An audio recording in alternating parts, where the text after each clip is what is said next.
رکھنا چاہیے. جی. اب ایک آپ کی دکان میں کسٹمر آتا ہے, اس کو آپ اگر ماسک یا سینیٹائزر کی موجودگی ضروری تو وہ رکھنا چاہیے. وہ تو کہیں نہیں نظر آیا سر, کہیں پہ بھی نہیں ہے. مارکیٹ میں ان چیزوں کا دور دور تک موجود نہیں ہے. جی. اور حکومت کو چاہیے اس حوالے سے انتہائی سختی کرے, اور جو دکاندار, جو تاجر حضرات ان ایس او پیز پر عمل نہیں کرتے ان کو فل فورس سیل کیا جائے, نہ کہ آپ پورے کے پورے کاروبار بند کریں. جی. ایک دن 2 دن سختی کریں گے, آپ دیکھیے گا ابرار صاحب, یہ سارے دکاندار, تاجر حضرات ہر ایس او پی. جی.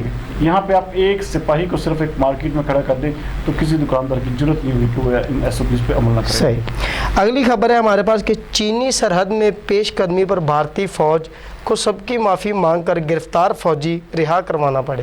اس بارے میں آپ کیا کہیں گے؟ سب سے بڑی بات یہ ہے کہ ابرار صاحب, انڈیا کو آپ سمجھ آئیے کہ بھئی اصل چیز پتہ کیا ہے.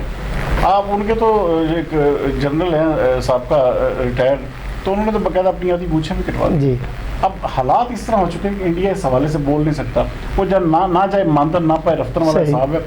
اس وقت انڈیا مکمل طور پہ چنگل میں پھنس چکا ہے, اور چائنا کے آگے اس کی اتنی اوقات نہیں ہے انڈیا کی وہ بولے. وہ سمجھ رہا تھا کہ ہم پاکستان کو ایسے کر دیں گے, یہ کر دیں گے.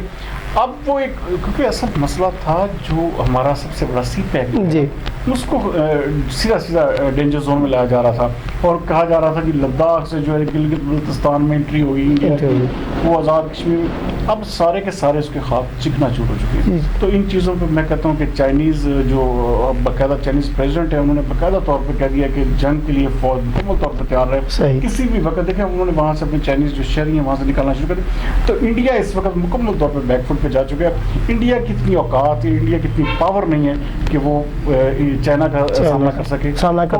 اس کی بہتری اسی میں ہے کہ وہ چپ چاپ اس جو مار ہے نا اس کو سہے, اور جہاں تک چائنا کا جو چلتا ہے حساب چلتا ہے بس چلتا ہے. ہاں جی, انہوں نے باقاعدہ وہاں پہ اپنی پیکٹس بنا لی, باقاعدہ ٹینٹ لگا دی, باقاعدہ وہاں پہ انہوں نے ایک چھاؤنی بنا دی. تو اب انڈیا کے لیے جو ہے اس سے نکلنا ناممکن مشکل ہو گیا.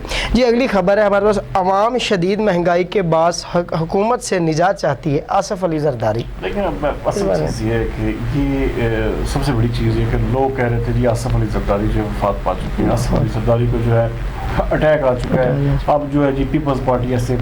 دیکھیں ہمیں کبھی بھی کسی بھی شخص کو جو ہے دیکھیں جب تک اس کی زندگی اس کی یا اس کی صحت سے نہیں کھیلنا چاہیے. جب ایک بندہ بیمار ہے تو آپ اس حد تک اس کا مذاق اڑا رہے ہیں کہ جی یہ 27ویں روزے کو وہ جو اعلان کر دیں گے جی ان کو دفن کیا جائے گا. تو بھائی وہ ایک زندہ سلام, تو آپ اس کو پہلے ہی دفنا رہے ہیں. اب وہ باقاعدہ انہوں نے اس حوالے سے آج نیر حسین بخاری جو ان کے صاحب کا جو چیئرمین سینٹ ان کے ساتھ ٹیلی فونک گفتگو تو انہوں نے کہا میں سے بہت بہتر ہوں. تو بات انہوں نے ٹھیک کی ہے کہ حکومت جو ہے کچھ بھی نہیں کر پا, یعنی کہ ان کی ڈیتھ کی کوئی کنفرم نیوز نہیں آئی تھی. نہیں ایسا کچھ نہیں تھا. صرف اور صرف ایک نا ہمارے جسے کہتے ہیں معاشرے میں نا صحت کے ساتھ جیسا کھلواڑ ہوتا ہے یا ایک جو ایک مذاق اڑایا جاتا ہے اسی سلسلے کی کڑی تھا. ادروائز اب دیکھیں انہوں نے جو بات کی ہے نا حکومت کو مستعفی ہونا پڑے گا, حکومت کو گھر جانا پڑے گا. تو بات یہ حقیقت ہے کہ حکومت پرفارم نہیں کر پا رہی.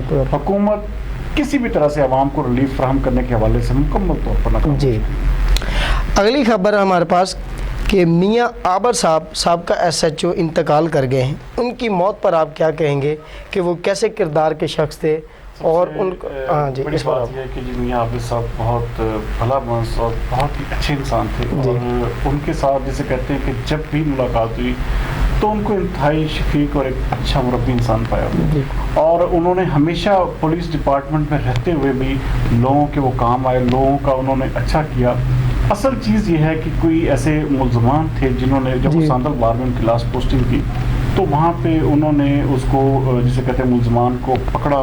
ملزمان کی جو ہے جب ان کو پیش کیا گیا تو اس حوالے سے ایس ایس پی جو تھے نا انہوں نے شابش بھی دی ان کو اس حوالے سے. لیکن ایک سیاسی شخصیت کی جو مداخلت تھی اس سارے معاملے میں آئی, اور سیاسی شخصیت نے اپنے پریشر کے ذریعے ان کو وہاں سے اپنا کیا کہتے ہیں کہ ڈسمس مسئلہ کروایا اور ان کو لائن حاضر کر دیا گیا. اس میں وہ لائن حاضر تھے, اور جہاں تک بتایا جا رہا ہے مبینہ طور پر ہم اسے کہیں گے کہ وہ اس ساری چیز کو وہ دل پر لے گئے, اور اس چیز کا جو اثر جو تھا وہ ان کی جو ہے موت. لیکن میڈیا پر تو کہا جا رہا ہے کہ وہ کورونا کے باعث ان کا انتقال ہو گیا. نہیں, مجھے ابرار صاحب ٹوٹل غلط بات ہے. وہ شوگر کے پیشنٹ تھے اور شوگر ہائی ہوئی, ان کو ہسپتال لے جایا گیا لیکن وہ اپنی جان کی بازی ہار گئے. کورونا کا نازک کوئی چکر نہیں ہے. میاں عابر صاحب کو کسی بھی طرح کا ان سے بڑی اچھی جسے کہتے ہیں ملاقاتیں ہوئی, پہلے بات ہوئی اس حوالے سے بالکل صحت مند. ان کا کورونا کے حوالے سے یہ ٹوٹل ایک فیلئر ہے.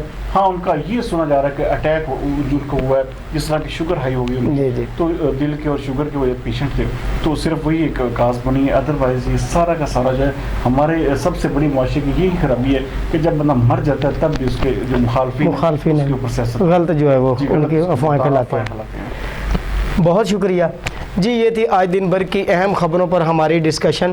کل تک کے لیے مجھے دیجیے اجازت. پاکستان زندہ باد.